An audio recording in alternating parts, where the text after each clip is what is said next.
guys, and happy Wednesday! How are you all? I hope you're doing well. I can't believe I'm going to be gone for more than a week from streaming. That's so weird to me now that I've been streaming for almost 9 months. Very strange, but it's so good to see you all. Let me say hi, Chlorine. Hi, Spades. Welcome in. Thank you for collecting your daily blanket. Cray, thank you for collecting your daily blanket. And Blooma, thank you for collecting your daily blanket. Your blanket forts are becoming majestic, cozy havens, and I love to see it.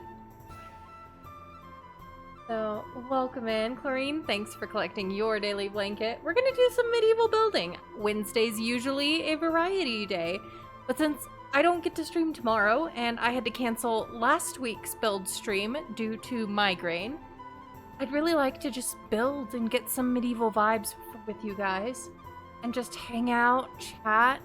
I'm gonna miss you all so very much. But I can't wait to tell you all about the trip, the sights, the food. You all know I love talking about food. So, we're gonna do that. We're going into our medieval Windenburg. We are on our final lot in Old Platts neighborhood. Let me bring things over here. Okay. Here we are in medieval ye old Windenburg.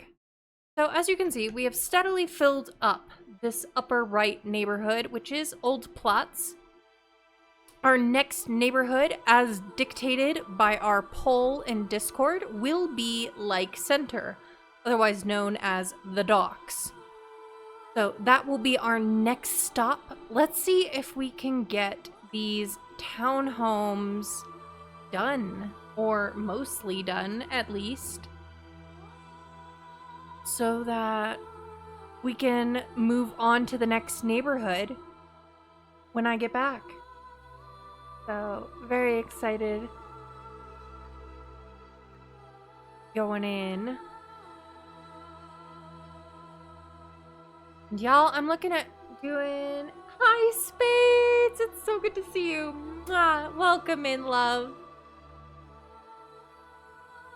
Alright, here we are. This is where we left off on this lot after building on our special Friday build stream. So we've got 5 townhomes here.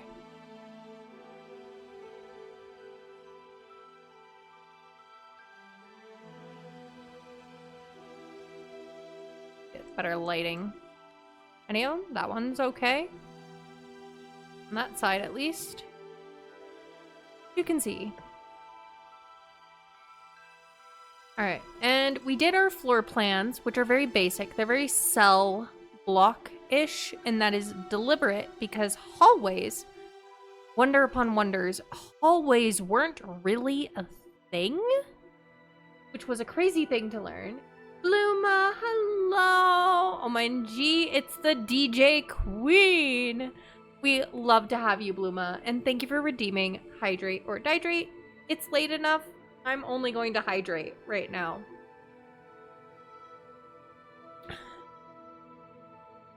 Ray, hello, love. And so we've got kind of a basic, like, archways and just block rooms, because hallways, weirdly enough, were not really a common thing until 1600s, believe it or not, which is very weird. But we're working on getting these built. We don't have to necessarily be super detailed with these, because we are not going to be living in these. Now, if we have daughters, they might marry into the families that live in these townhomes. Okay. You didn't want to... Oh my gosh. I'm so glad you guys were excited for tonight's stream. I'm excited to hang out with you all. It's gonna be a weird time. Aw, thank you, Blooma. So yeah, like cell blocky kind of things. I'm actually really proud of lining up these staircases so it becomes like a very fluid. So we've got that. We've got fireplaces and like various tables and cooking fireplaces and such for these people who live in these various homes. Going off little different color swatch themes. Some calm. You're having huge storms right now. Well, I'm so glad I can give you some calm, cozy comfort. Aw, thank you, Booma. Yeah, I'm very proud with how that ended up, just personally. Stairs can be a hurdle. Anybody else think that? Like, that stairways can be, like, kind of a really big annoying thing. And so downstairs, we've got this. So we've got kind of like a back room and a front room. And typically the bottom floor in places like this were business. Usually the business of whoever lived there, whatever that business might be. To help us build some lore, who lives here? Because we are going to make the Sim families who live in these townhomes eventually. I'm thinking I'm going to need to start doing twice a week building so that we can really get a move on, because we're almost halfway done with the 50 adoptions challenge. And we're not halfway done building Medieval Windenburg, let alone doing all the casts for our Ultimate Decades challenge. So I think we're going to need to pick up the pace. We might move to 2 building streams a week. How we outline those is yet to be seen. So that'll depend on what I'm able to do week to week. But it is something I'm going to be looking into as soon as I get back from my vacation. So we got those. I mean, for the most part, this floor is basically done in all the things. We've got the bedroom floors and the business floors left to get at least basics down. But yeah, if you want to help build some lore for who lives in these townhomes, what professions they have, lay it on me. I'm here for it. I want to know it. Give it all to me, because I absolutely. Now, we'll take a little artistic license, because historically crafters, which I do technically plan to build the homes of the artisans in the docks neighborhood. So this would not necessarily be a potter or a painter, which painters typically traveled to. They didn't typically stay in the same place. They traveled from noble home to noble home, offering their services. See, as long as the 80-mile-per-hour winds and golf ball size hail remain an hour away, it'll be fine. Sending you good vibes and wishing you stay safe, Spades. We love you. We don't want anything to happen to you. Unless it's a good thing. We want good things only to happen to you. So yeah, if you want to help me build some lore about the families who live in these homes, what they do for a living, are they merchants? Are they people who distribute goods? Like they go to the rural villages and then bring them back to market? I am here for any lore you want to lay on me. And keep in mind, I do have a channel point redeem that you guys can use at any time or in the future when we start doing the challenge at any time to, finish your dinner, Cray. To either add a sim of your creation to our Decades challenge, or to have me make you into a character in our Ultimate Decades challenge. Zeppy Love, welcome in. It's so good to see you. I hope you're doing well, staying safe and cool in this hot, hot summer we're having. But yeah, okay. We gotta do some building. The kitchens are basically done. Like, there's no clutter or anything right now, but if we could at least get the basics done on every floor, I think I'd be pretty happy.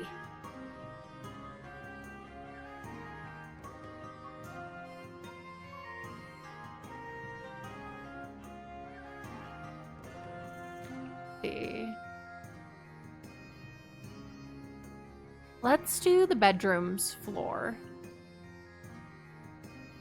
got like 3 cells per townhome at the top floor that it's just basically going to be beds. So.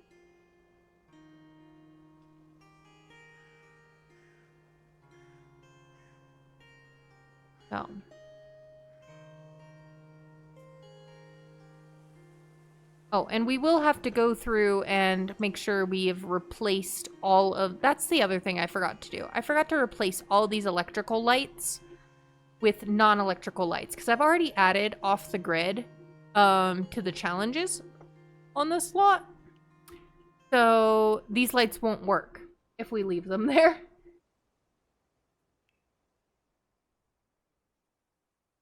Let's see. Off the grid. Let's do some lighting first. Lights, camera, action.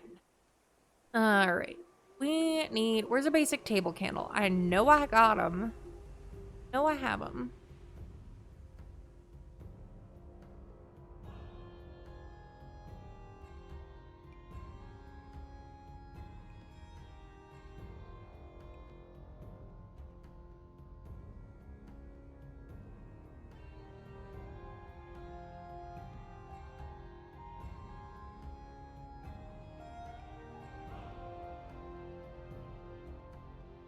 See where that puts us for the kitchen.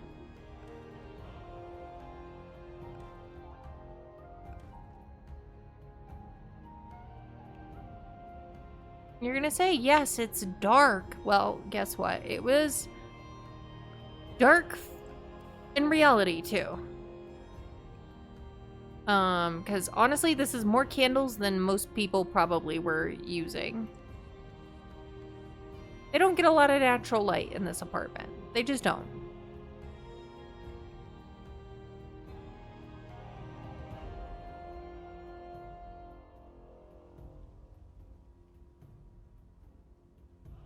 Let's see.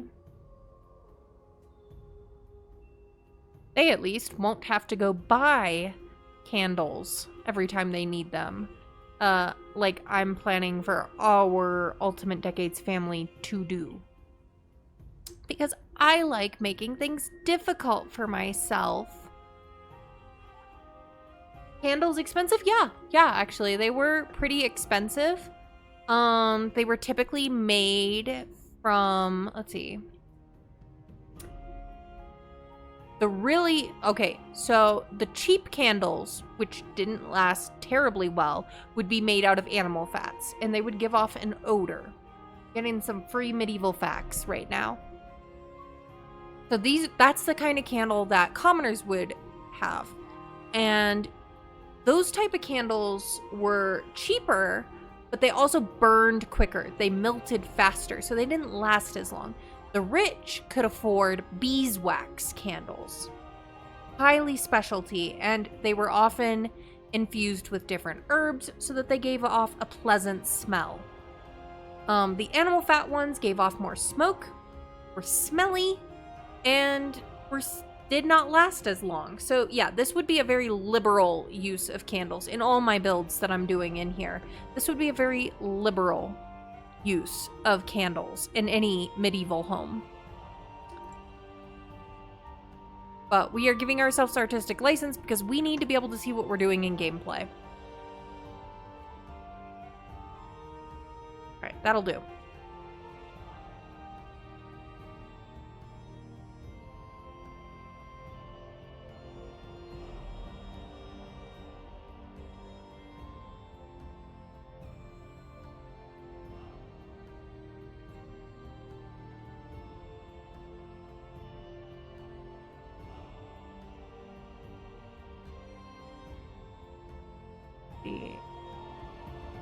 Grab a side table.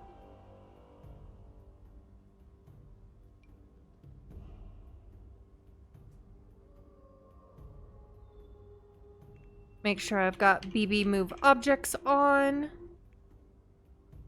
But all of you, how was your day? Obviously, I know Spades is dealing with some stormy weather.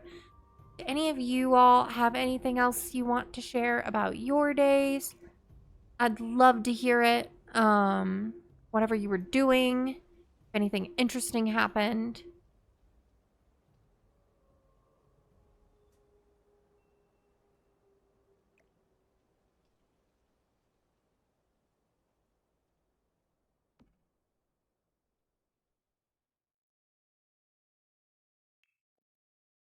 All right.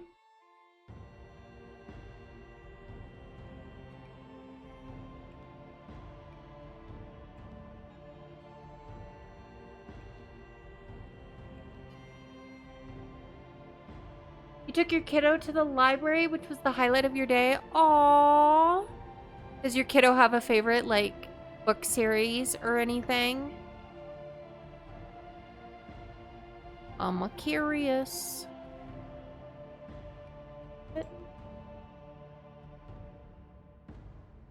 Nothing interesting for you. Work is crazy. Lot of issues. Got to play with your cousin's kitten. Ooh, that sounds fun. House sitting for her dog and 2 cats for a few days. Very nice. Very nice.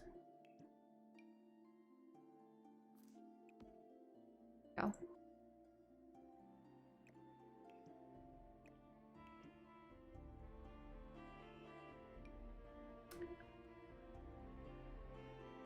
Yeah.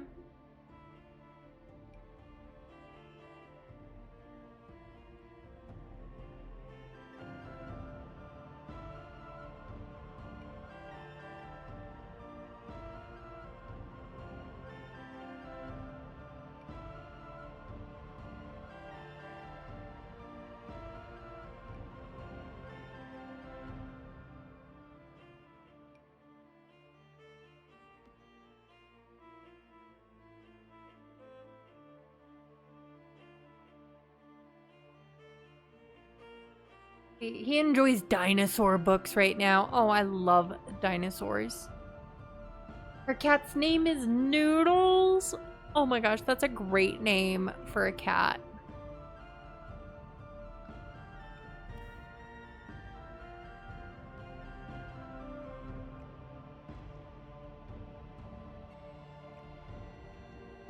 You'll put a picture of her in Discord? Oh my gosh, please, please do. Nobody tell Leo, he'll be jealous.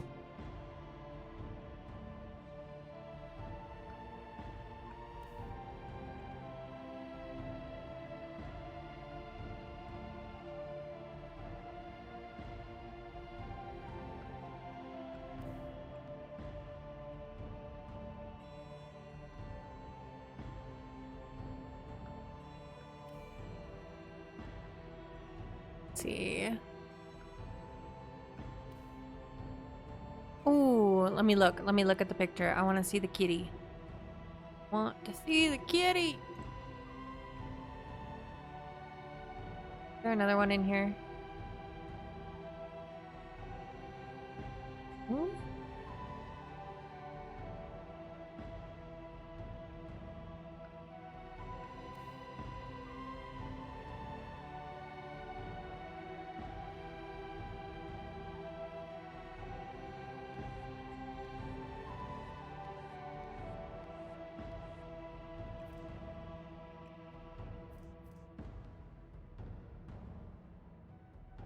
Alright, I gotta look at this picture. I gotta see this kitty named Noodles. I gotta see it.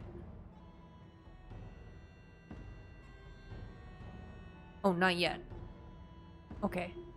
I will wait. Or am I just, like, not seeing everything?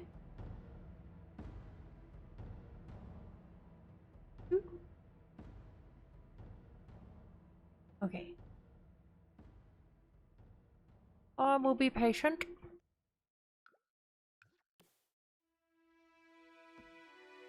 I'm gonna be overusing this chandelier by far. One sec. Okay, okay. I'm holding.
No.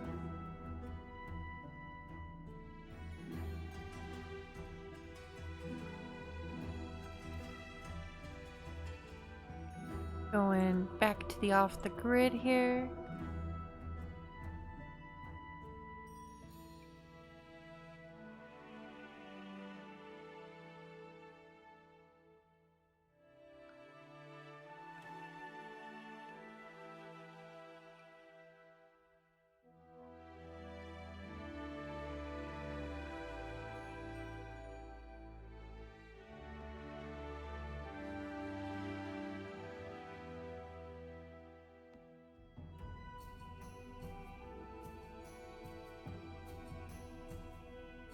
Oh, kitty cat. Oh my gosh, she's so cute. Oh my gosh.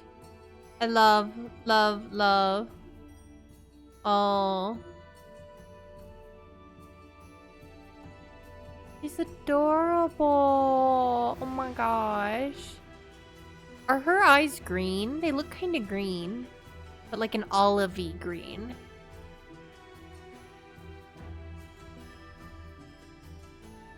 So sweet. How old is she? Do you know?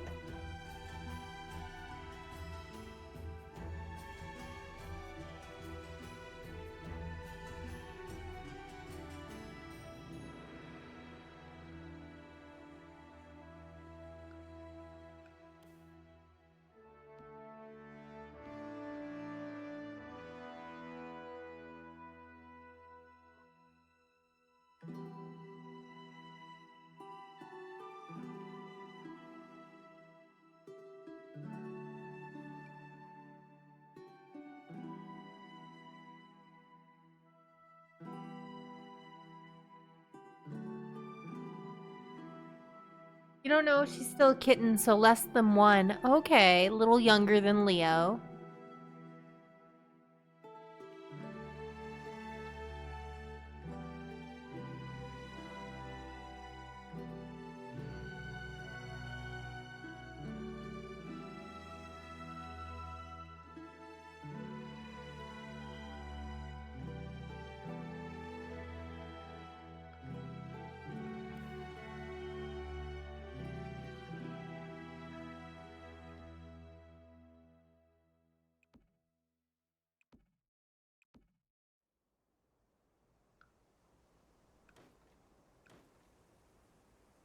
Ooh, I love the way, look at that.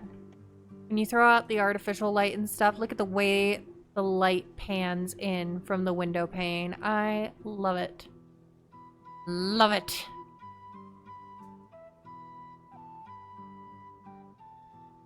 It's the little things in life.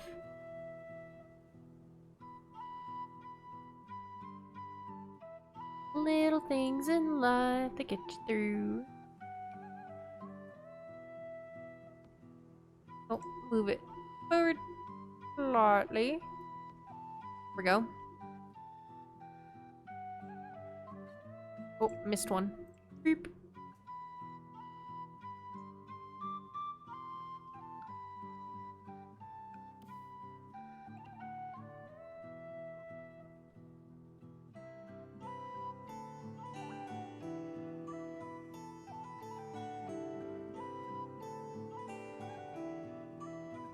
Okay.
4 months old. Oh my gosh. Oh my gosh, I'm gonna look at her again. She's just a little nugget. A little nugget. Oh. Be still, my beating heart.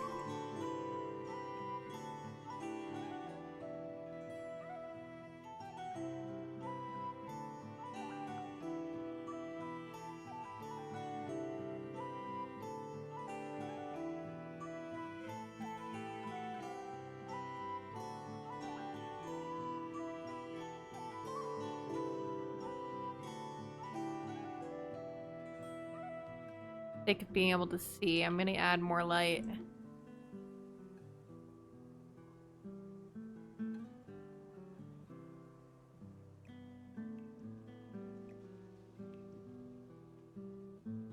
Alright. Candles.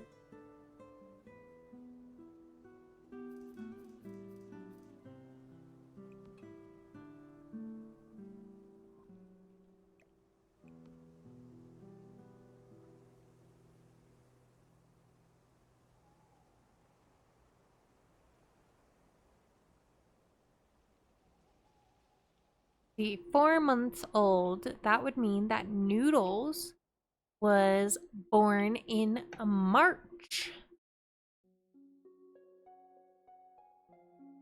Already 4 years old. That means she's a Pisces.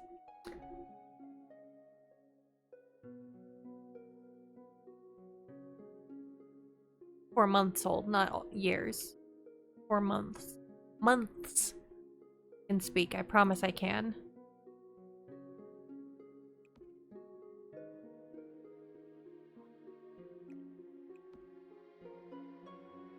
Okay.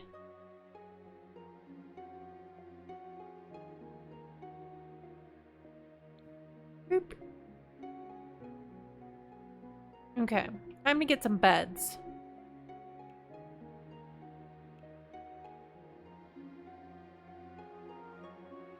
Okay.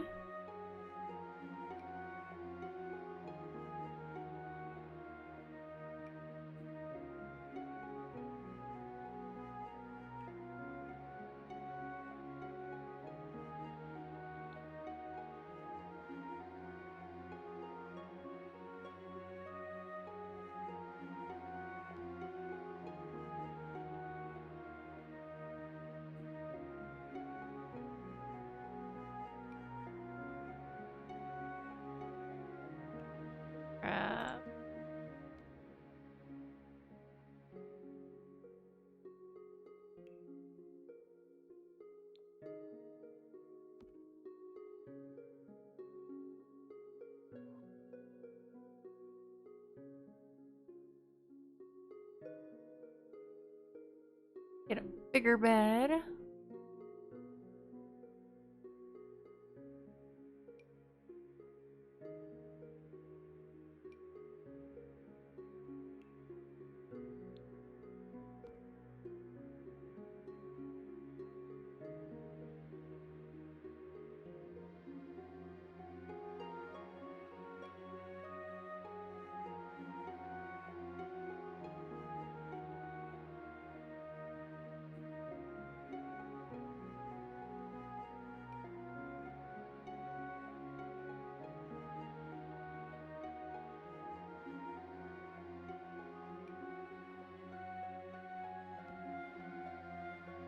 Here.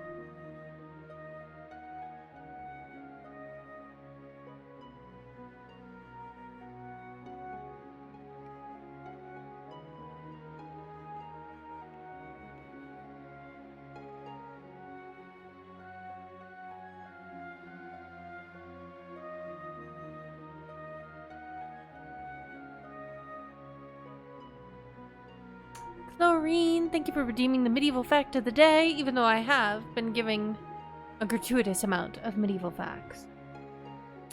What to share What to share today? You would like to learn more? Okay, okay. Okay. How about a medieval fact that is actually a tale, a story. You cool with that?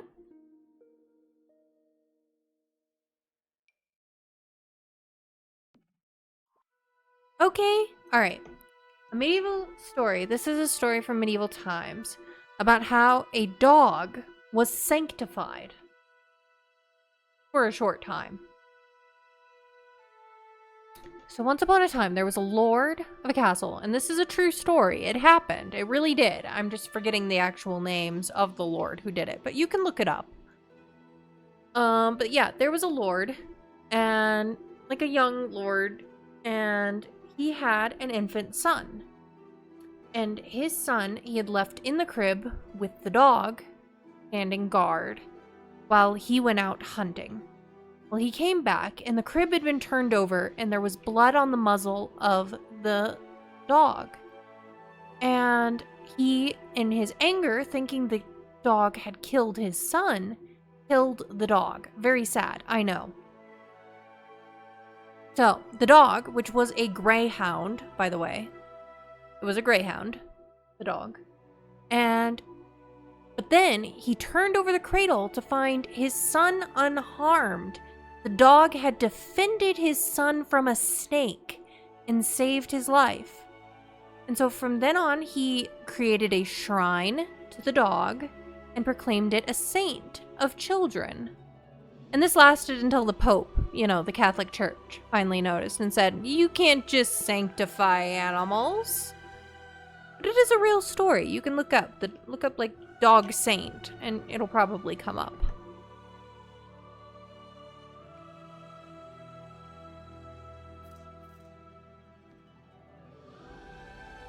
There is your tale from medieval times, but it became, for a while, it was like a regional, that dog became a regional saint of children. Children's protection, specifically.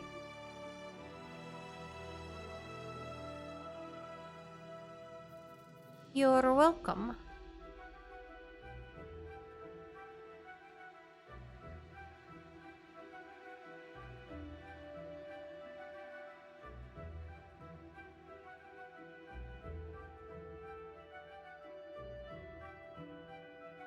Where is...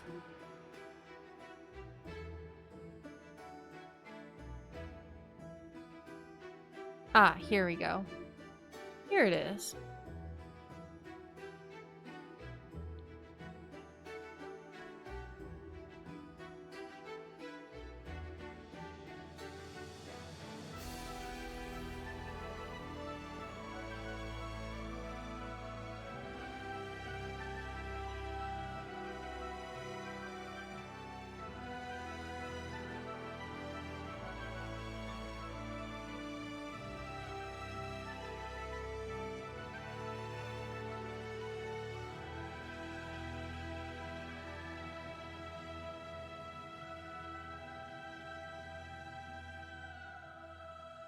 Okay.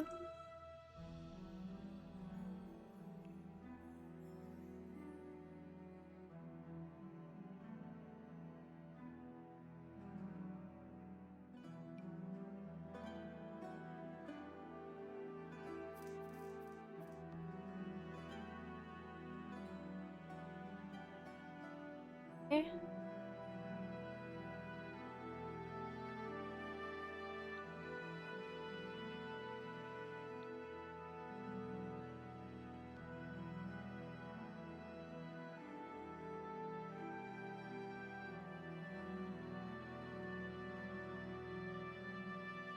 Let's get dressers.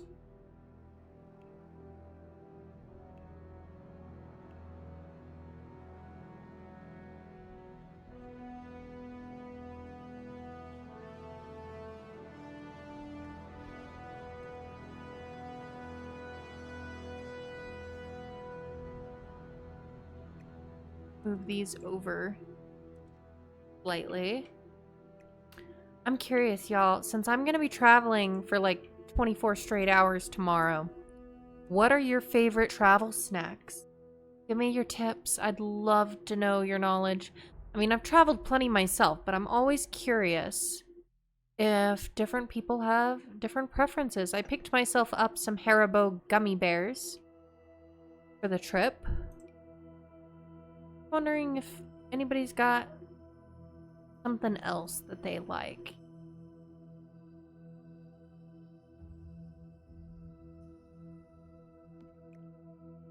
Is their travel snack of choice.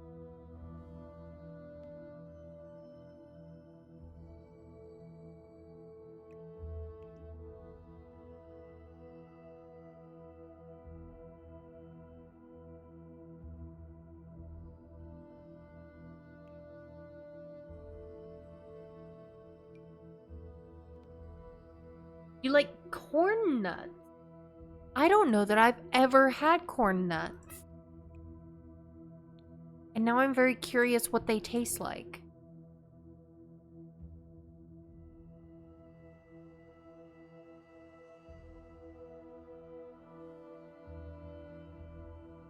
Different flavors? Very curious, okay.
Anybody else have a favorite travel snack suggestion?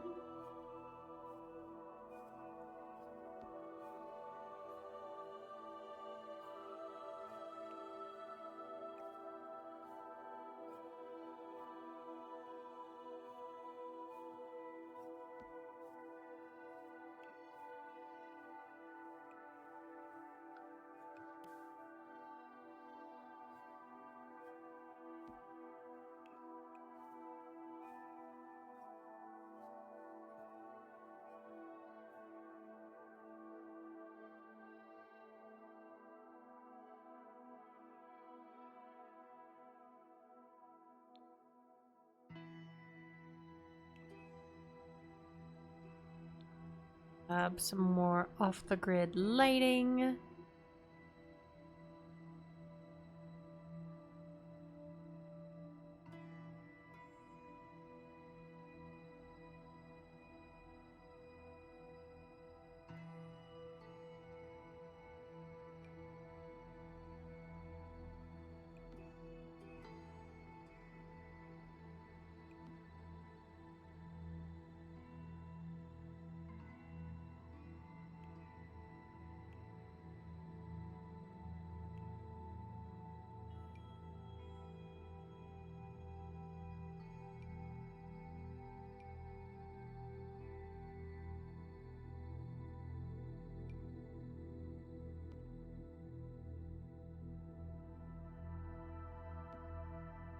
You don't do too many long flight trips.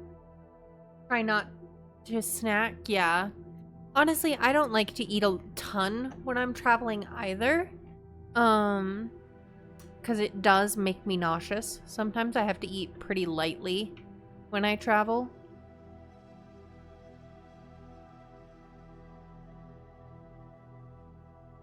But it's fun all the same to talk about.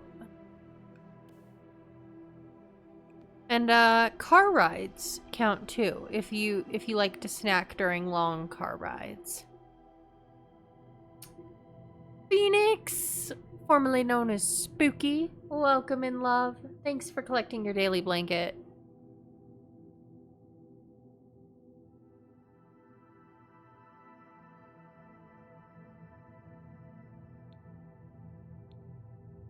Car rides are a different story, yeah. Yeah, you're always afraid you would get an upset tummy. Yeah, no, I have been the person who used the barf bag at the end of a flight twice in my life. Granted, both were like 10 years ago, but still, it's not something easily forgotten. Flying makes you lose your appetite. You're not really a snacker in general. Oh, nice.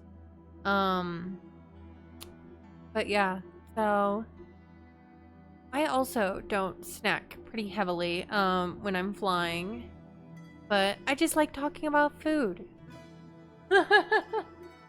I just like talking about food, is what it comes down to, as you all know. Oh no, will you take something for the long flight? Probably not. I usually just kind of not eat very much when I'm traveling, which means I'm not going to be eating very much for like a day. I am planning to try and get some breakfast when I have a layover in Paris, because I'm going to have about a 4-hour layover in Paris. So I'll land, I'm going to get myself to a bathroom, you know, freshen up, change clothes probably, and then I'll be ready. Then it'll feel like a fresh day too. But I do not... How long is your layover? In Paris, it's 4 hours. I only have an hour between flights in Montreal. And that's that. On the way back, though, I spend 5, almost 6 hours in Frankfurt. Which is kind of a pain because it's not quite long enough that I would feel comfortable leaving the airport to go explore Frankfurt and then come back. But it's long enough that I could possibly get bored. So that's a little annoying. But oh wait, I saw the thing I wanted. Burp. That's the one I want. Wait, I'm gonna move it over to here. There we go. Lines up nicely.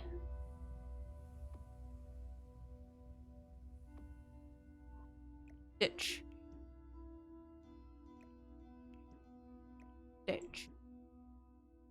Grab one more. There. Slightly better.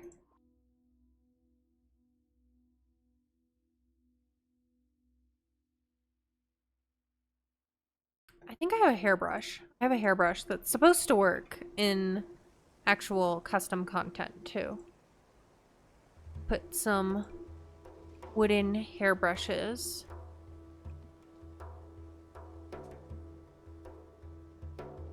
That's good for Paris. That airport is insane for transfers. Oh, really? It's my first time going through the Charles de Gaulle airport. Give me all your tips, Cray.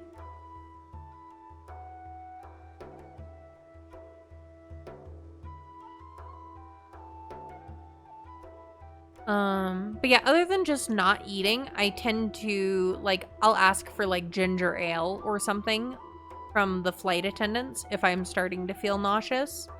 Or, I packed some ginger tea bags so I can just ask for hot water and have some ginger tea.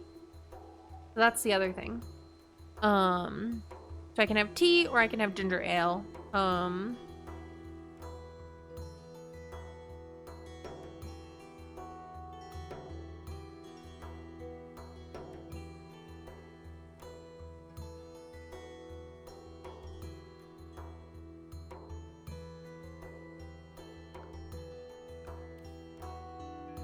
I am going to be kind of copying and pasting what's in each house a little bit, with like mainly color variations just for simplicity, because we're honestly not going to be doing much in the way of like gameplay in these homes. They're mainly there so that the lots are filled up more than anything else. So, yeah. But it's still fun to build them. That's why I focused on the community lot type places first in this neighborhood. Your connecting flight was in a totally different terminal, so you had to get your bags in baggage claim, go through security again, and the bus shuttle was far between the terminals. You had a 1.5 hour layover and almost missed your connection. Hopefully your experience is much smoother. Hopefully. I'm also only traveling with a carry-on and personal item, both of which I'm proud to say are only about half full. So I've got room for souvenirs, and if there's anything big, I'll just ask the seller to ship them. Back to the US. Thank you, Clarine. I appreciate that.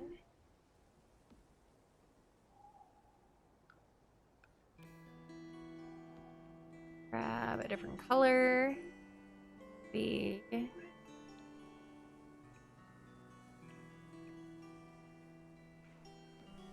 Go.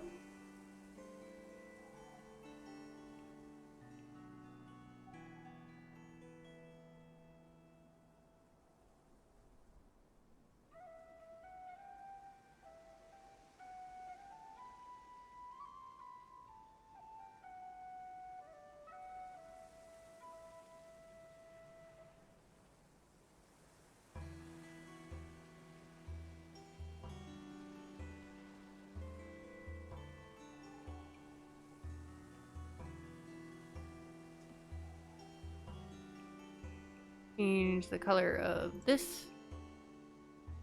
But not that.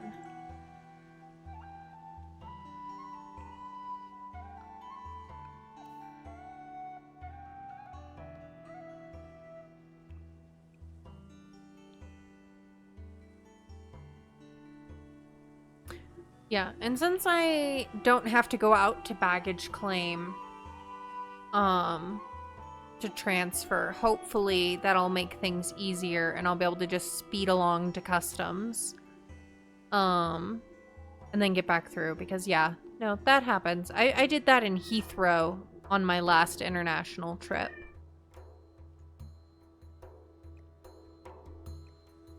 Don't really need that.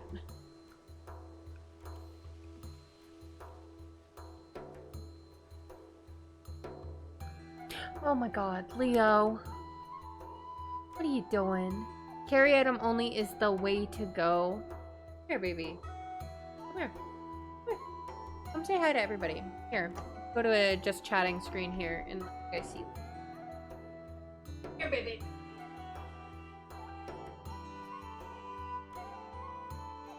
He's taken to jumping.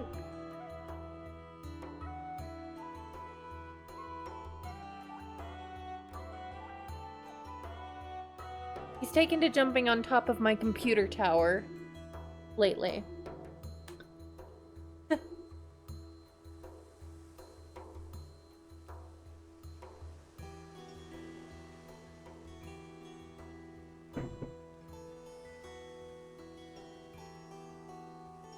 That's all he has patience for right now. He's mad at me. He knows I'm leaving.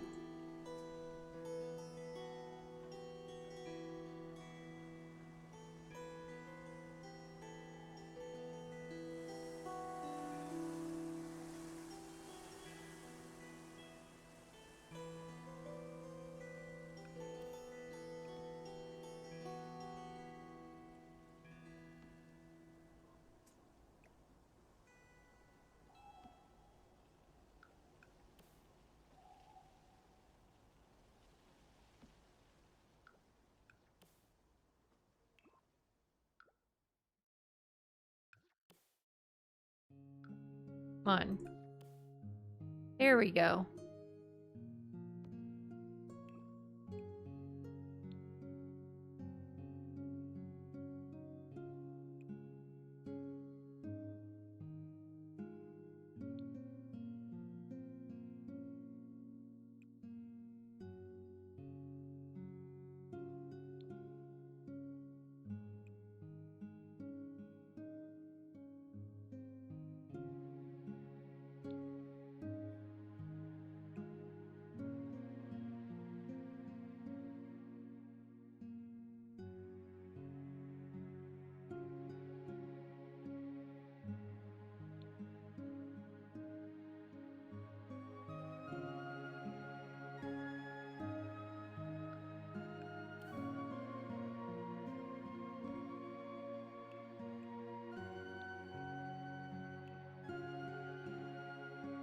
grab another side table. Not that one. Different one.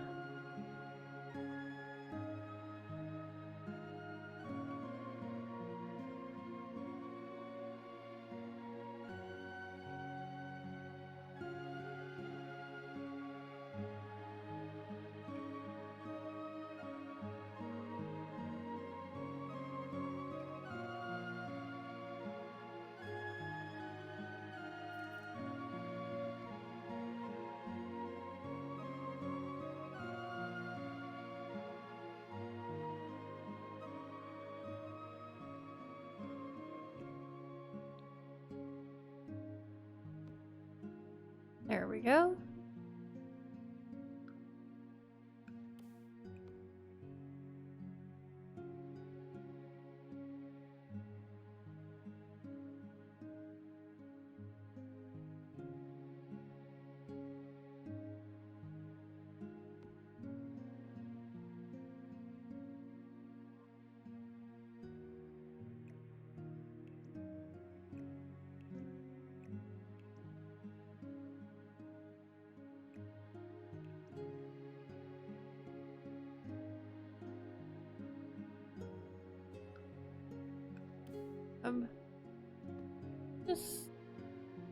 Just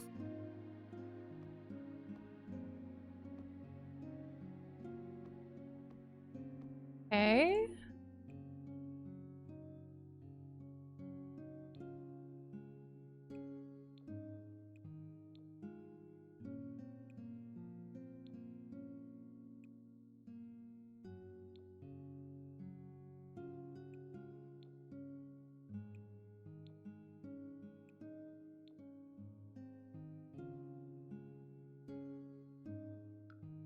Get rid of these. Oh, not that. This. Pesky modern lights.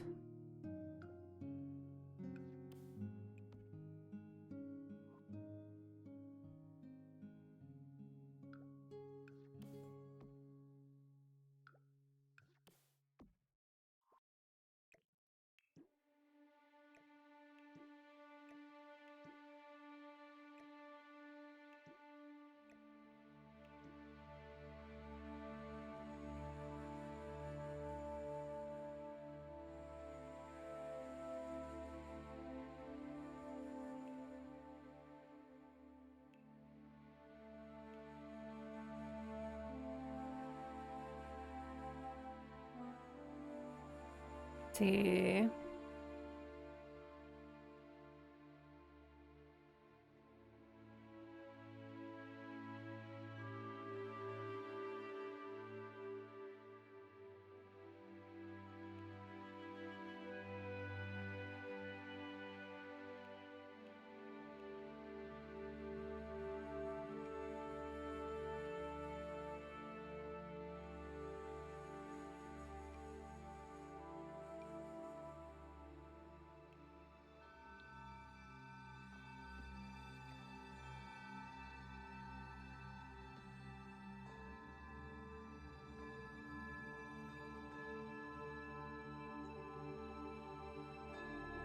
How long will I be in Turkey? I will be in Turkey.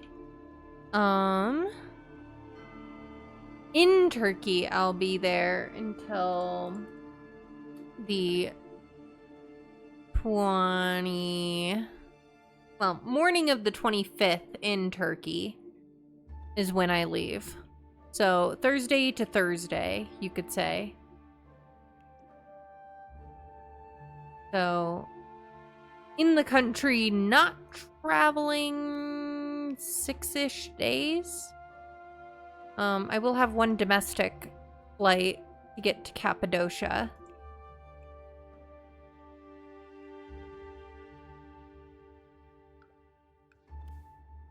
But yeah, it'll be a whirlwind of a trip, but friends only had so much PTO that they could use. So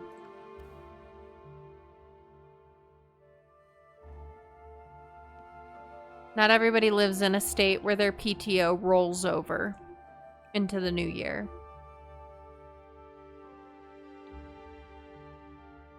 exciting. You're jealous. It's on your bucket list to go there. Oh, well, I can't wait to tell you all about it if you want, of course. I wouldn't, like, force you to listen to me if you didn't want to hear it. But if I'm talking about it on stream, it's fair game. Yeah, no? So...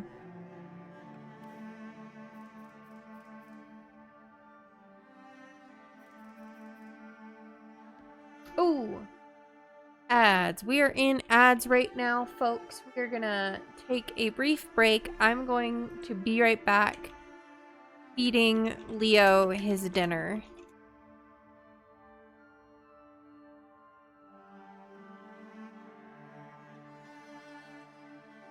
Alright, be right back, y'all.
Welcome back from ads. If you had ads, thank you so much for sticking through them and supporting the channel.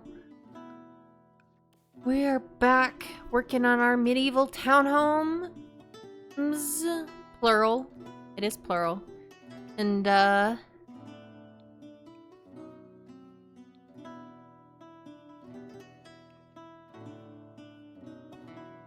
trying to figure out travel, I guess. See.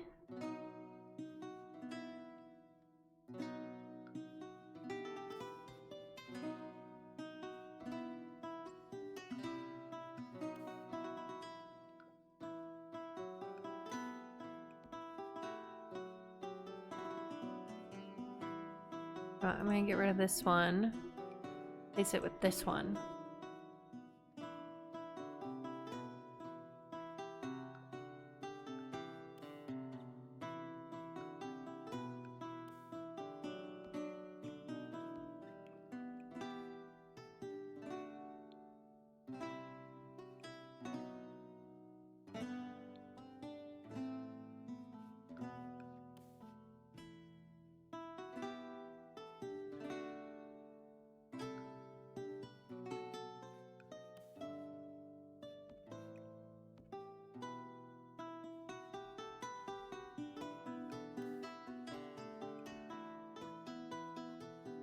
Same.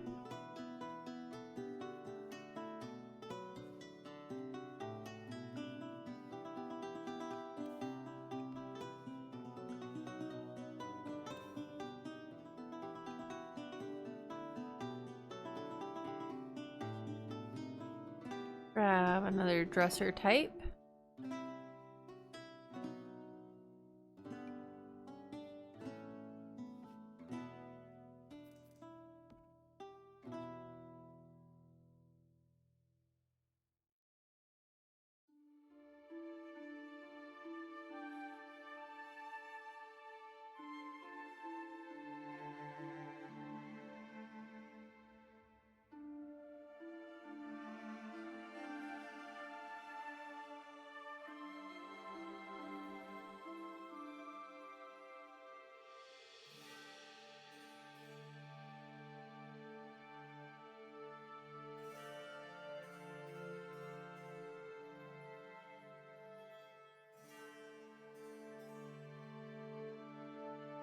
Okay.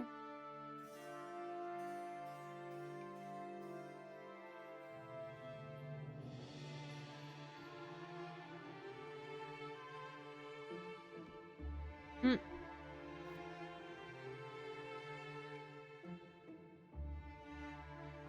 See.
Okay.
Okay.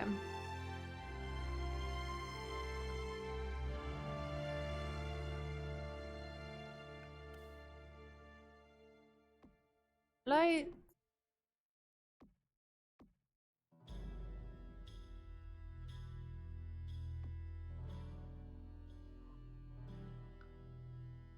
of the modern lights.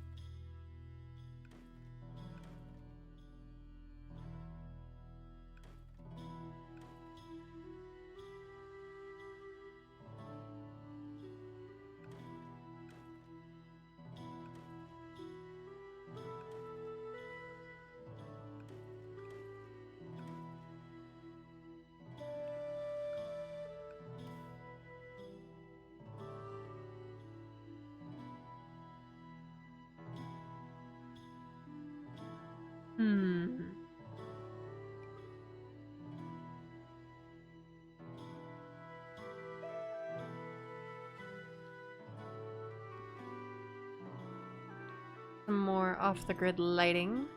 Light it up.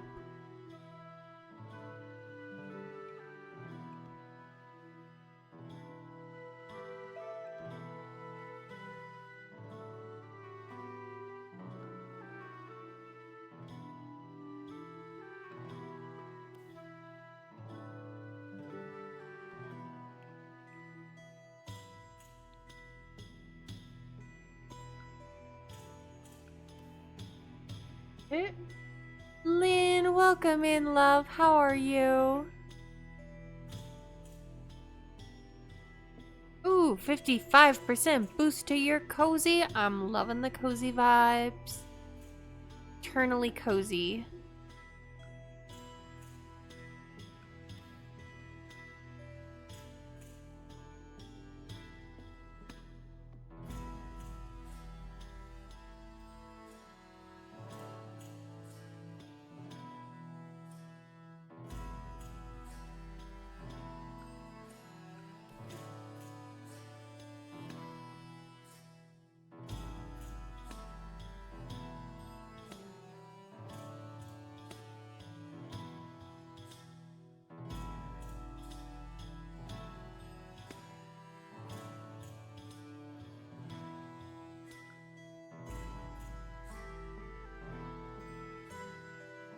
Let's see.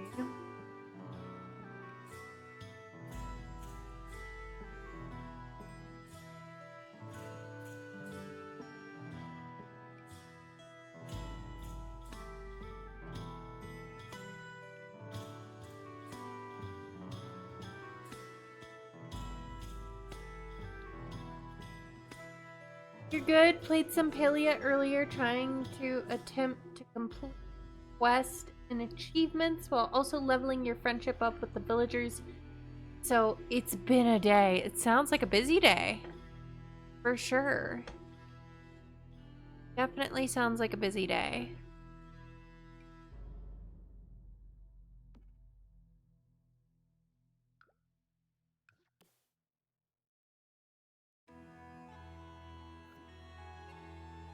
See.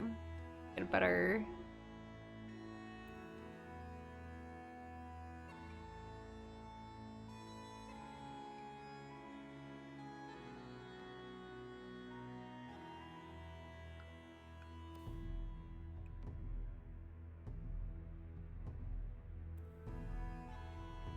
There.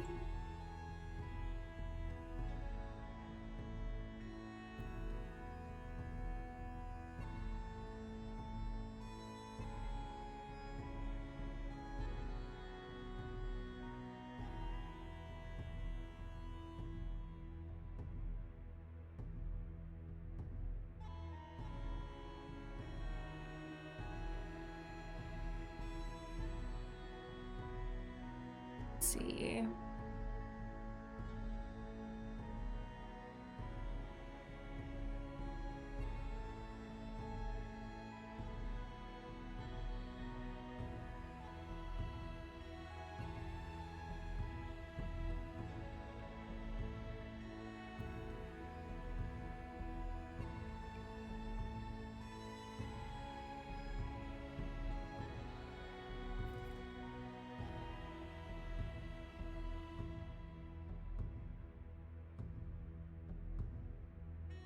Okay.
watching with me, make sure you're stretching regularly.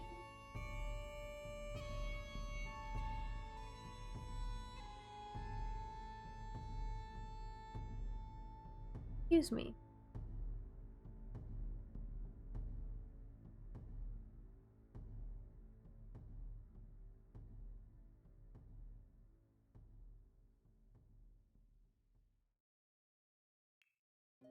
See.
Nar.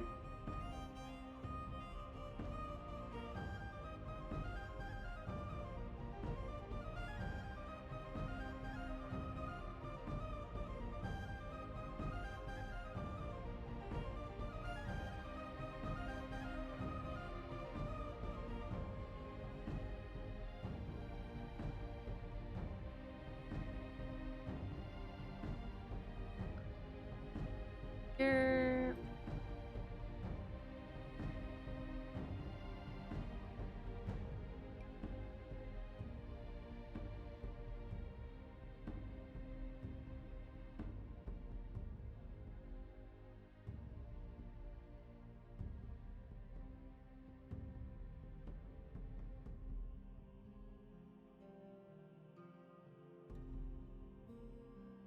Sorry for all the yawns, y'all.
Hey, I'm so sorry.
Okay. That gives us a rough start.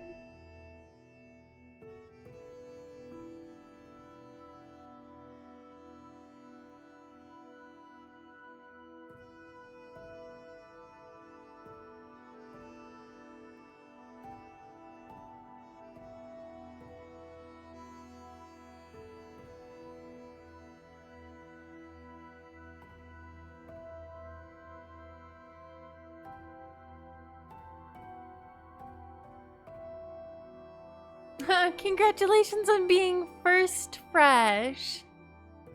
Welcome in. Thanks for collecting your daily blanket. How are you?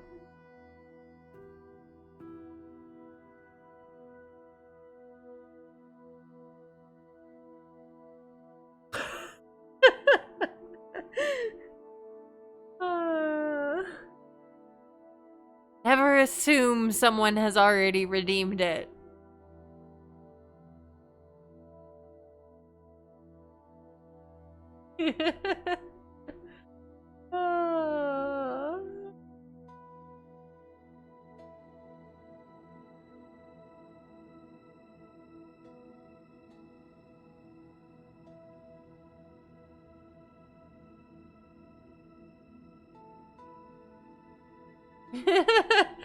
You were the first. No one else is count. That's right. You were here all the time. You were here this whole time, Fresh.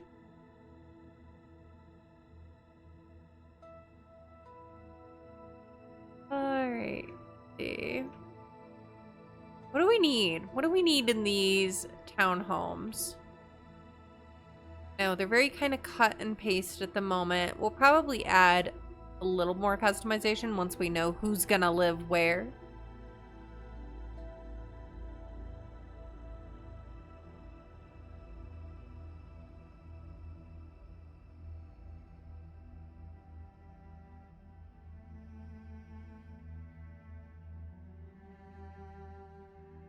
Need to... I thought I'd already set up your auto shout out, but apparently I didn't. But if you're not following Fresh Pick, you totally should. He's actually got a shell challenge right now, and I'm hoping that I'll have time to do it when I get back. Doing good. Just stepped in from work, a little bit soaked from the rain. Ooh, rain. Oof. Must have been some heavy rain to soak ya.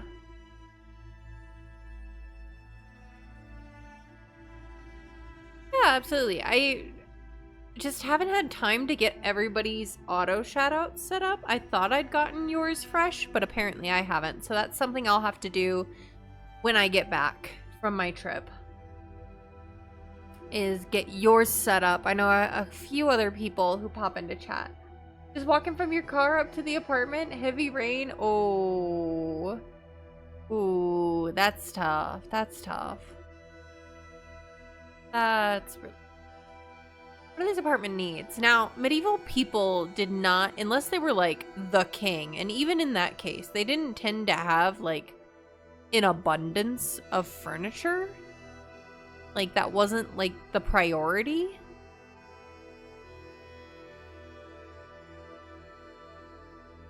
We could throw a tapestry in somewhere, I suppose.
No car park at their apartment? No, no car park. These people probably would have walked more than anything. You can tell medieval times are different than what it is today. Yeah, a lot changed in the last 600 plus years. Technically, I can say 500 plus because the technical, like, end for medieval times is considered 1500. But I always kind of considered the latter half of the 15th century, that is the 1400s, to be kind of more Renaissance than medieval at that point. But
oh, I was hoping you guys couldn't hear it.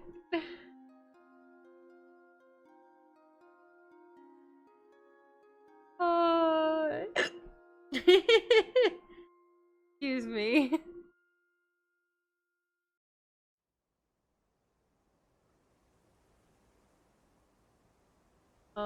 Hopefully that took care of. Nope. Nope. No such luck. I must suffer.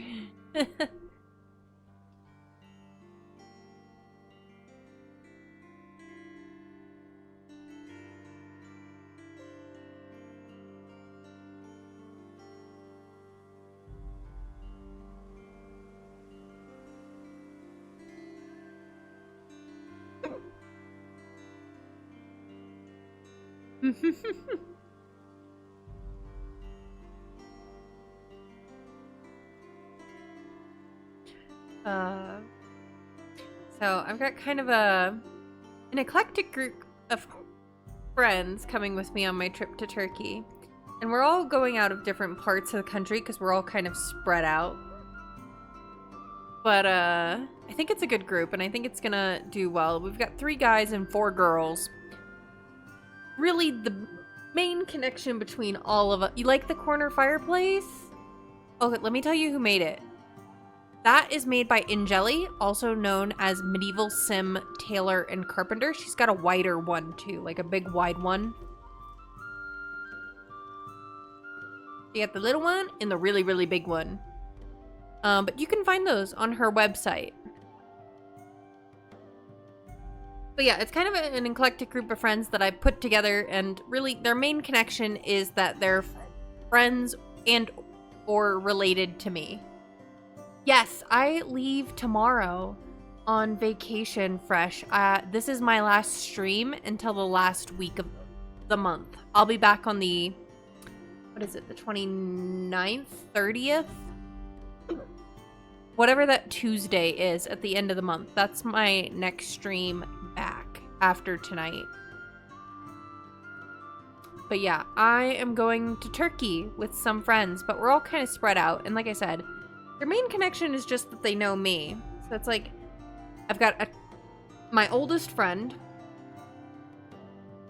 my college roommate, my other college friend. Yeah, I'm gonna miss you guys while I'm gone too, but I can't wait to like show you all pictures and tell you all about it. So yeah, it's like me, one of my cousins, a college roommate, another college friend, that college friend's husband, and that couple's friend from the same college who was in a different circle from me. But what made y'all pick Turkey? Honestly, we're working with a tour. We're going with a tour company. And so excuse me. Oh my gosh. Yeah, it's very far from me. I'll be traveling for basically 24 hours to get there. Personally, I think it's slightly less for some of my friends, but reason Turkey. Like I said, we're working with a tour company. Turkey is a pretty affordable place to go as far as like how much things cost once you're there.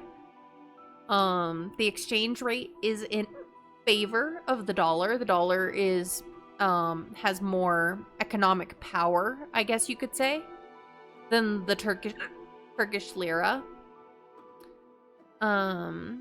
So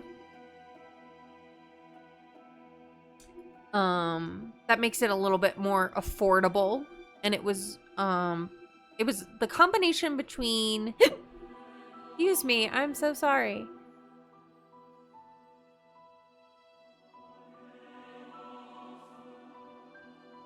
Hopefully your hiccups go before you get to Turkey. Hopefully fresh. But yeah, it was the combination of the affordability of the trip, including the flights, because they book the flights for us, and the affordability and the time frame, because it's only, including travel days, it's 8 days on the calendar that we will for the whole trip. So it's a fairly short trip, which worked in favor of my friends whose PTO does not roll over when the new calendar year starts. Like mine does. So any PTO that I earned in previous calendar year that I didn't use came with me into the new year. That is a result of my state's laws. But not all my friends live in states that have a law like that or companies that give you that. Thank you, Fresh. Yeah, it should be a really good time. We're gonna get there, meet up. I'm a little jelly because all my friends are gonna get there before me. They're all gonna be there like 3 hours, almost 4 hours before I am. Just the way it worked out. And so I'm gonna get there, connect with them. We'll be able to hang out, and we're going to Hagia Sophia, and we'll be able to go shopping and do all sorts of things. You don't get to pick your bed. Well, kind of. I was able to designate my roommate. Because obviously, like, the married couple needed to be sleeping in the same bedroom together. It's only one roommate, so it's only 2 to a room. So it's not that bad, really. And my college roommate and I just decided that we would just bunk together for the trip again, because she's traveled abroad with me before and bunked with me, and we were college roommates, so we know we can live together. But yeah, lots of traveling. I'll try to post updates in my Discord throughout the trip. So y'all can see what's going on. But I'm probably, thank you, Cray. I hope so. For half of my friend group, it's their first time going overseas. So I really, really want it to go well for them.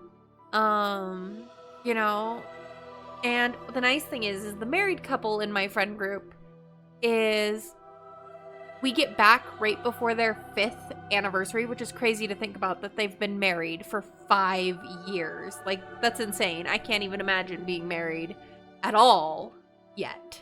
And they've been married for 5 years now. So kudos to them. But for them, it's both a trip to hang out with friends, but they're also celebrating their 5th anniversary. Which I actually kind of want to think, now that I think about it, I'm going to message my tour director. Now, we're not going to be there for the actual anniversary day, but I'm hoping she maybe would have some sort of suggestion or anything. I'm just going to like put an earworm in my tour director's ear that, hey, our, only married couple in the tour group. There's like 7 or 8 other people in our tour group, so not bad. It's like 15 people total-ish. Sharing a room with someone random seems weird as an Aussie. Did the staff just randomly assign rooms? Like I said, because like my tour director like put the word out and was like, hey, let me know who you want to be roomed with if you're traveling with a friend. Otherwise, then yeah, you're rooming with a stranger, but it's only one stranger, which is still better than staying in a hostel. Not that I have anything against hostels. I just would not be comfortable in one. Oh, you mean for college? Okay, so I don't know how all colleges do it, but okay, so here, my first year was not the college roommate I am talking about. I roomed with a different gal for my first year, and yes, that was an assigned roommate for what we call our freshman year. I had an assigned roommate. Now, we had filled out questionnaires. Things like how messy are we? Are we a night owl, morning person? Likes and dislikes. I had an okay relationship with my first roommate. We didn't become besties. We didn't really interact after freshman year. But we never fought. So I'd call that pretty successful overall for a freshman fit. But after your freshman year, you can just pick your roommate. Like, you get with a friend and say, hey, would you like to be roommates next year? And yeah, so they assess us and try to match us with people who are like us. So sometimes it works great and people become like the bestest friends. Sometimes people are ready to rip their throats out after each other's throats out after the first week. Like I said, I had a pretty mediocre relationship with my first roommate. But we both, like, by November, I just said, hey, by the way, because you have to, like, submit for who your roommates are going to be in early. How do you convince the other roommate to get out so your friend can move it? Oh, so it doesn't really work like that. Because at the end of every school year, you move out. And then you come in and you move into your new room. And they let you know at the beginning of the year, hey, this is going to be your room for this year. So it's not so much of asking somebody else to move out so that your friend can move in. It's just kind of a year-by-year basis. Unless roommates have such a hard time and go through so much mediation that they end up kind of doing a call-out for looking for roommates. And they try and get matched with somebody else who's also trying to get out of a bad roommate situation. Like I said, this is how my college did it, and I went to a pretty small college. So I know there were bad roommate situations, but I never really encountered them. I had a fairly stressful sophomore year. You live on campus the whole time? Yes, except for summers. Or like holiday break. I went home for that. Smaller campus would be better. I would think it was. That was the whole reason I chose a smaller campus. I didn't want to be just a number to my professors. I wanted to be able to get to know other students regardless of what their degree they were pursuing was. Like my three my three closest people that I exited college with all were studying completely different degree paths than me. I was a business major / art major, and one friend was a communications major in the journalism track. One friend was in the education track for teaching middle school, and one friend was going there for nursing. Your college had dorms only for freshmen, and then after that you had to live off campus. You lived off campus all years. Oh. Well, like I said, it was a small school. They kind of expected you to live on campus. You had to live within an hour of campus in order to commute. There were commuters, but I think they lacked some of that on college experience. They were less engaged in like clubs and stuff. They had a harder time making friends with other students is what I noticed. Just because they weren't truly part of the campus life. And because I was on a small college and it was in kind of a rural area, there weren't a ton of us who had a permanent residence within like... So, yes, I went to a private college, fairly affordable considering. That was you were there for class and then out. Yeah, I mean, that's the thing, is like, and if you're just there for the classes, that's fine. I mean, for the most part, I really enjoyed the college experience and being able to connect with my professors, my teachers, just the weird things that happen when you live on a college campus. Like, I was emailing a professor about a project and stuff and negotiating because it was a business class and I had to negotiate for investment. And so, like, I was doing that with that one professor until like midnight. She was still on campus in her office, and I literally walked over to that building in my pajamas, got her to sign off on the sheet saying she had invested, and went back to my room and finally went to bed. It'd be quite cliquey with the student who stay on campus, wouldn't mingle much with... Well, yeah, and I mean, like Cray said, a lot of the time, the students who were commuting, they came on for their classes and then they immediately left. They weren't really interested in the social aspect of college. You know, they typically were not involved in clubs. Most of them were not involved in sports. They weren't involved in the on-campus events. And that makes a big difference. You know, if you're not involving yourself, people don't really get the chance to know you, especially if you're not going to be living in the same dorm building where you may see each other every day, regardless of if you share classes or not. So, and like, mine was a pretty good small campus. Like, there were circles for sure, but at the same time, nobody was ever going to like turn somebody away if they asked to sit at the same table as them at the cafeteria. Only very small percentage stay on campuses, usually just for international or regional students. And I think part of that is like in the US, a lot of the times, no, not a Mean Girls cafeteria, but I think a lot of the times American students tend to go to colleges that, I mean, not always, because there are a lot of people who go to colleges that are easy distance from where they grew up. But I think there is a good large percentage of American students who go far for college. Like, I grew up in Alaska, and I went to Pennsylvania for college. So, to put that in perspective,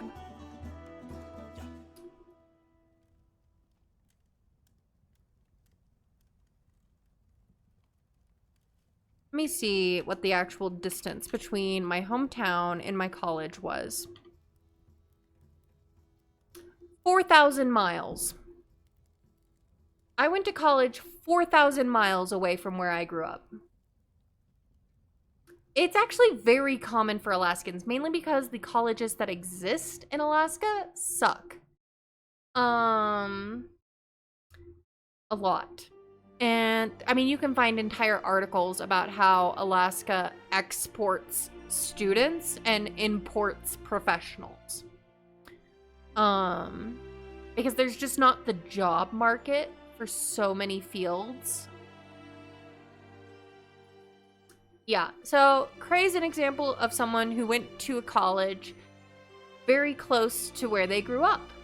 But there's a lot of students who don't. They want a change of scenery. They want to try something different. And they go across the country, different states. You know? So it really depends. But I think rather than, in contrast to like Europe or Australia, I feel like more Americans go further for their secondary education. And so that's why, like, if you watch like movies or anything, you'll see people living in like sorority houses or dorm buildings and things like that, past their first year of school. 90% of people would stay in the same city to study university. Yeah. And I feel like it's more 50-50 in the US for the most part. And I feel like that 90% is much more on the like European Australian scale. Out of necessity for you, you would have loved to move far. And that's the other thing, is whether or not you can do it. Whether you can afford board or anything. I was lucky. I had a lot of scholarships. And that paid for my room and board.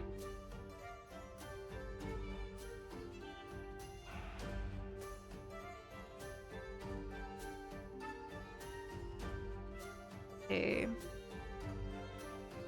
I don't know what else to do here. We're gonna have ads here before too long. Within the next 10 minutes, I guess, we'll have ads. And I'll take a quick break then. I'm probably gonna do another half an hour or so. I'm aiming more for a 2.5 rather than a 3.5 to 4 hour stream tonight, because I do have some things I need to handle here in my apartment. Zeppy, you know, I went to a small enough school. I'm not really comfortable sharing my actual college that I actually went to.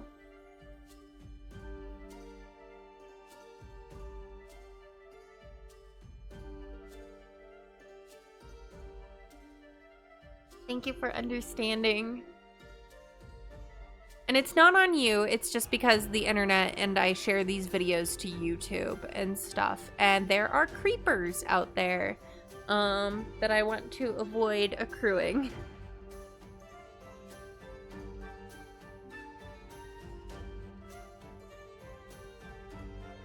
Yeah.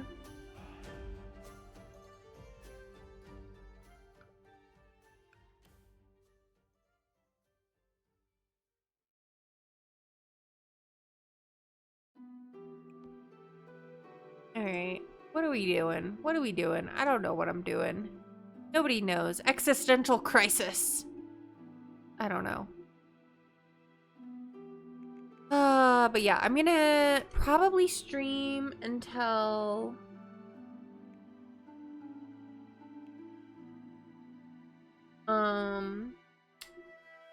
till about 9 my time. So top of the hour, and then we'll raid out. Because I do have some stuff I need to take care of in my apartment still to finish up. And then I'm going to have to get some sleep because I have to leave for the airport at 5:30 tomorrow morning. You have 5 universities in your city, so not heaps of options. I mean, that sounds like a lot of options to me. But at least 2 of them are very highly rated, top in the country. Ooh. Fresh, I want to ask, what is the application process like for university in Australia? Like, how does it work for you all? Do you do the typical, like, well, I say typical, but like American style, like application essay,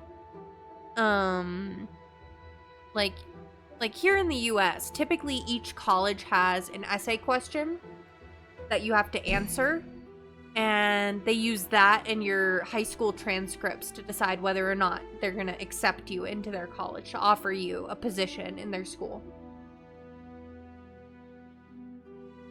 You haven't gone to uni yet, so you can't answer from experience. Okay, all right, fair enough.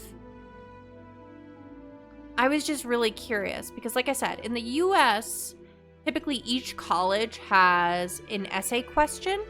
And so you have to write an essay, and it's the combination of that essay and your high school transcripts and grade point average that they determine how to admit you or not. Some of the fancier colleges, think like Harvard, MIT, places like that, might even have interviews, like in-person interviews, on whether or not they'll accept you, or video interviews. You'd imagine it's a similar application process, but maybe easier to get in here.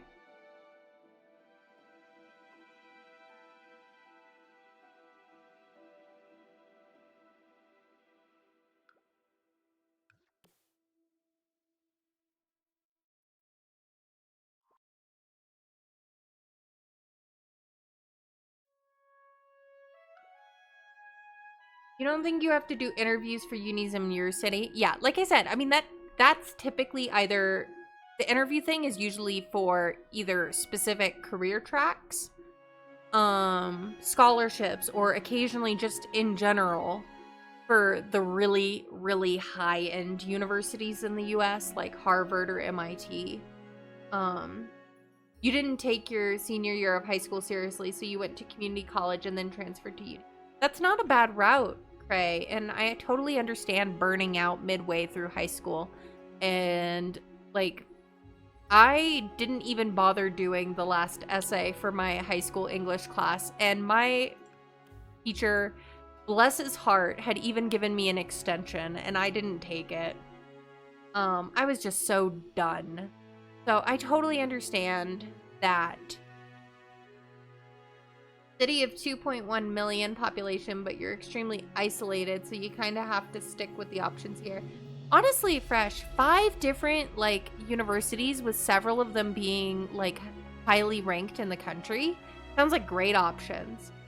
I didn't have any options in my hometown, but my hometown was so small. That is a big city.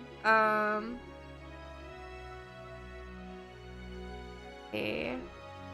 I don't know what to do. Maybe we can look at some clutter or something.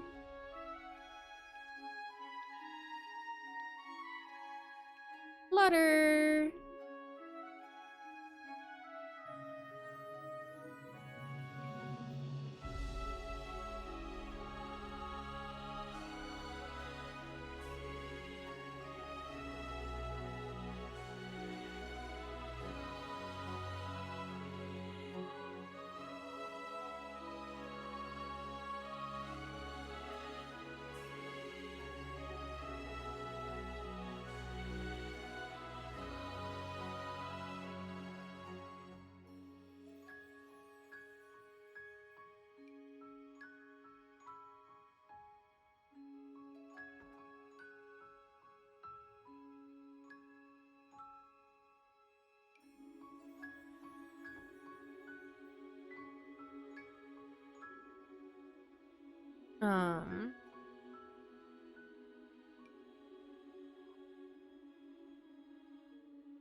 Ooh, I'm feeling generous. Let me give you another fun fact about medieval times. Everyone knows bread was a big staple in medieval times, but did you know that most of the time it wasn't necessarily the baker who was making the dough. A lot of the time you made the dough and then they baked it. Crazy, right?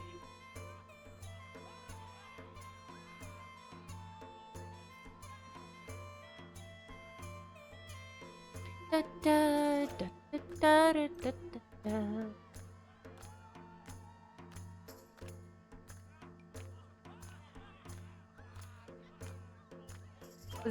What was that about baking? Okay, so a lot of the times in medieval times, you would make your own bread, like the dough of it, and then you would take it to a baker and pay them to bake it for you. Talk about a scam. Yeah. No, that's true because they had the special baking ovens. Whereas most people just had like a fireplace like this.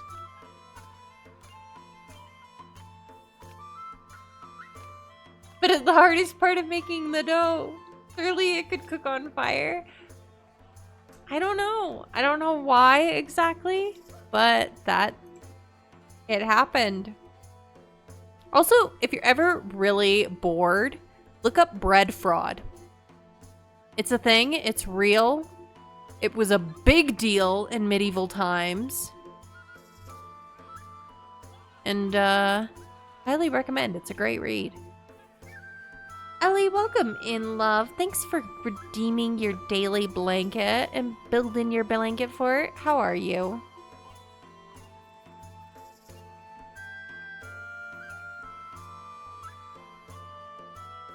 See.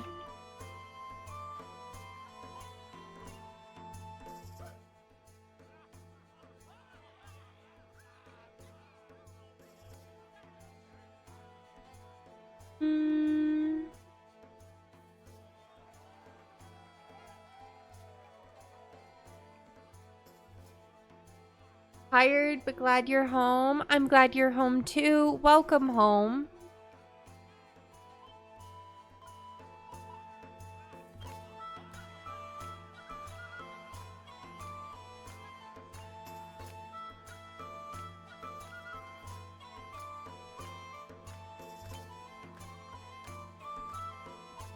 Ooh, ads.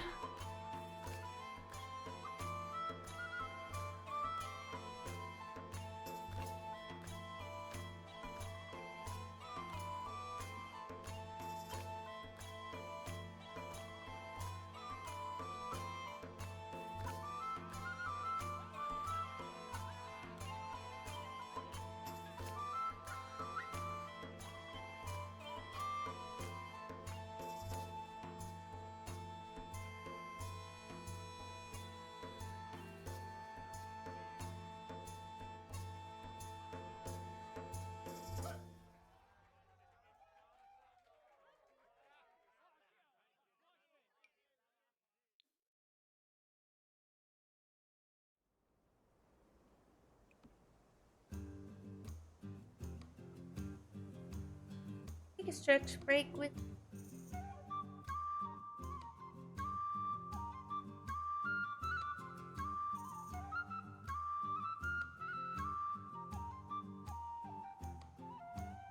Thank you, Ellie.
Welcome back from ads. If you had ads, thank you so much for sticking through them and supporting the channel. We're here. I'm just trying to find some bits of clutter to make the place look a little more lived in all these. Being careful to avoid the things that did not exist back in medieval times. Okay, apples, cheese, bread, those are all good. You know if they have many songs that are original to medieval times, like the exact same? I mean, that's hard fresh because back in those days, musicians didn't write their songs down. Most of them were illiterate to begin with. And so, let's see.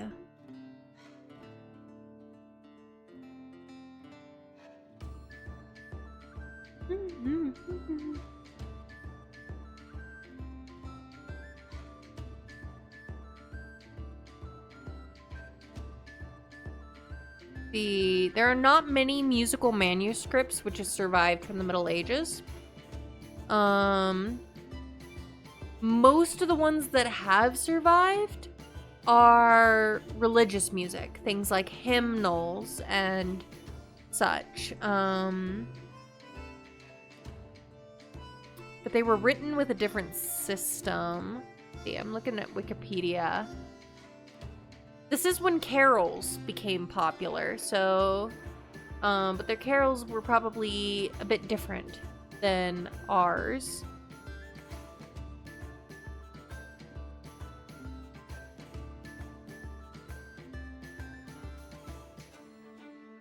Yeah. Yeah, rhythms of the music that we do have that dates back from then is not very clear. It was written under a different system. Most of the medieval music that we know belongs to the latter part of the medieval ages, which is 1150 to 1300.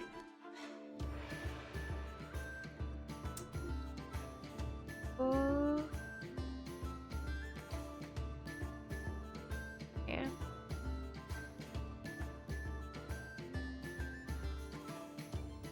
If you look for like songs called chansons, chansons,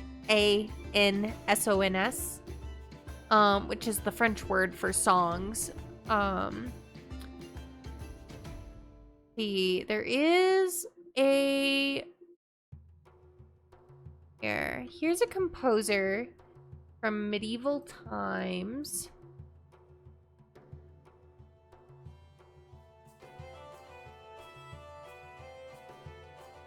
Maybe you can find something existing from him. Guillaume de Manchant.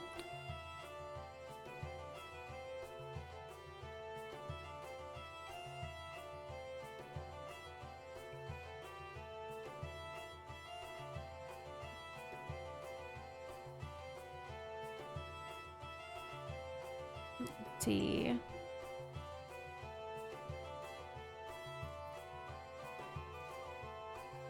Yeah, absolutely fresh. I'm probably going to be looking that up after stream myself now, because now I'm all curious.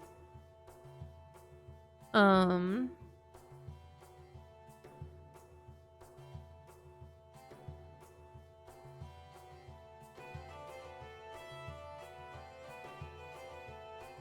see.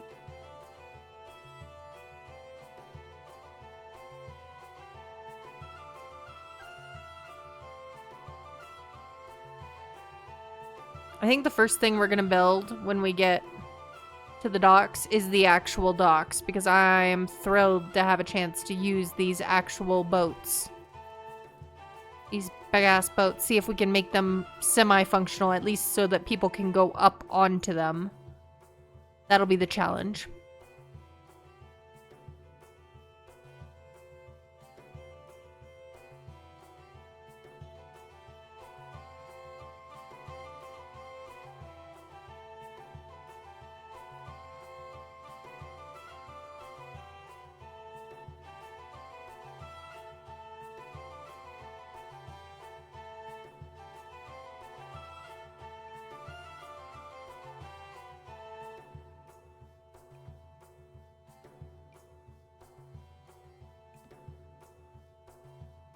You can probably hide. That's kind of what I was thinking of, Fresh. So that'll be when we start the docks. Other than like figuring out the platforms and stuff, I'm hoping it'll be a fairly quick build itself.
Okay. If you want a floor without foundation, you can always build the floor on the second level and lower it down to the height you want. Ooh, thanks for the tip, Fresh. I appreciate that. All right. Up here is so bare, but honestly, it would have been. Like I said, they didn't have a ton of furniture. They wouldn't spend a whole lot of time up here unless they were, you know, sleeping or sleeping. So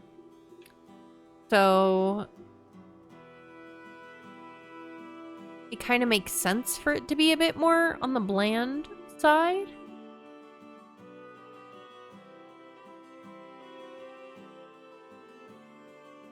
Part of it is my rooms are probably a bit too big, but I'm not gonna make them smaller. I still have these rooms to do, but I'm not gonna do them tonight. Yeah, they're very spacious. Probably more spacious than they would have been in this age. But again, I needed to fill up the lot. I'm not changing them. I still have to figure out what we're doing on the base floor. What is going on down here? What kind of businesses are we running out of these townhomes? I have not a clue. Not a clue at all.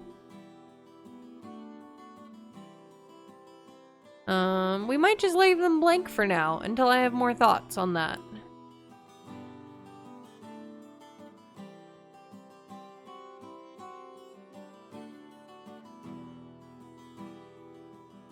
But,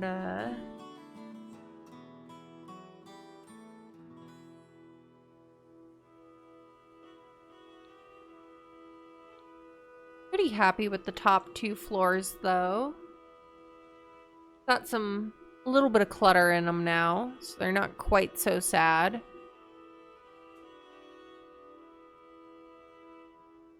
Or at least not as sad as they were.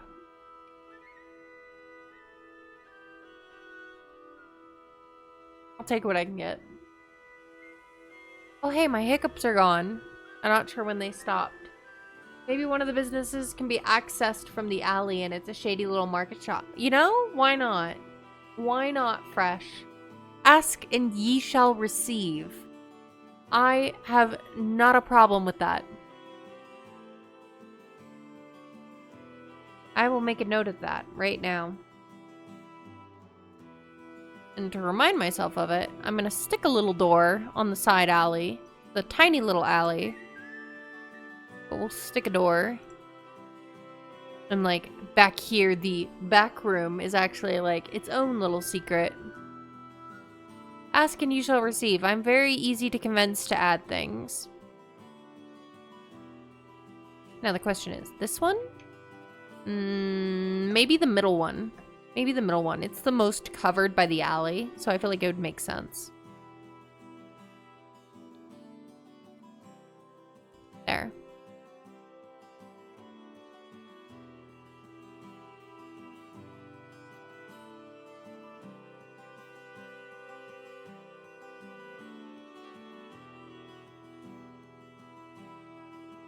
Someone does business with pirates.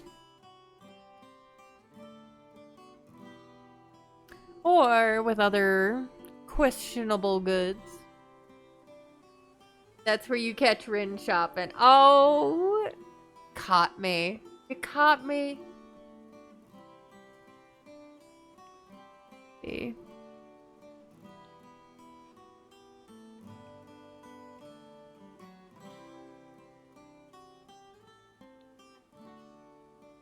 All right. Well, I do have some stuff I need to take care of around my apartment before I go to bed. I do need to go to bed earlier if I can, so that I can get enough sleep before I have to catch my flight in the morning. So I think this is where we're going to leave this one. We'll finish the last floor next time. And that'll be that. But I'm pretty happy with how they're turning out so far. Thank you, Zeppy. I appreciate it. Yeah, let's look for a friend. See if we've got a friend building in The Sims right now. Ooh, you know who's building in The Sims right now? Our pal Floofy. Sue Floofy. I think we should go say hi. I haven't gotten to raid Floofy before. I would love to raid Floofy. Floofy's making an adorable mushroom-themed bed and breakfast. It sounds like a great time. Thank you all for being here, for hanging out with me. I'm gonna miss you all so much. I promise to update you all on Discord. I will do my best to stay safe. I hope you do your best to stay safe, stay cool, and stay cozy. But we're gonna get some raid messages going here. So if you're a follower or just hanging out with us tonight, grab the first raid message. And I'm gonna miss you all big time too. You're gonna make me cry. Please don't make me cry. If you're a subscriber hanging out tonight, grab our second raid message. We're gonna go read Floofy.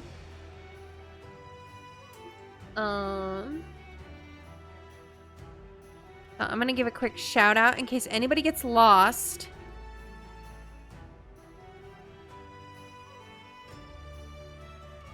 Let's go raid Floofy and do what we can do. Say hi. And yeah, you all have a wonderful time. Hugs all around. Hugs all around. Mwah, mwah, mwah. I love you all.